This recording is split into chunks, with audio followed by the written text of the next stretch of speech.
বৈশাখের খরতাপে পুড়ছে দেশ। রাজধানী ঢাকা সহ বিভিন্ন জেলাতেই তাপমাত্রা ওঠানামা করছে 38 থেকে 42 ডিগ্রির মধ্যে। এই অবস্থায় হিট অ্যালার্ট আরও 72 ঘন্টা বাড়িয়েছে আবহাওয়া অফিস।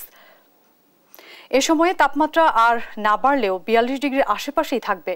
চুয়াডাঙ্গা, যশোর, মেহেরপুর, বাগেরহাট সহ দেশের অন্তত 12 জেলায় তাপমাত্রা 40 ডিগ্রির উপরে।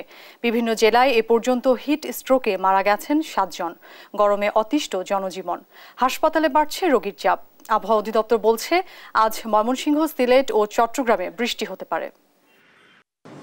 যেটা বৃষ্টির সম্ভাবনা আজকেও আছে, এটা বিশেষ করে ময়মনসিংহ, আপনার সিলেট এবং চট্টগ্রাম। তবে লোকালাইজ বৃষ্টি হতে পারে, যেটা হঠাৎ করে যে অনেক সময় এই সময় যেহেতু মেঘ আছে, লোকালাইজ বৃষ্টি হতে পারে। তবে লোকালাইজ বৃষ্টির ক্ষেত্রে যেটা হয়, আপনার সাময়িক অর্থাৎ 6 ঘন্টা বা 8 ঘন্টার জন্য তাপমাত্রা একটু কম থাকে।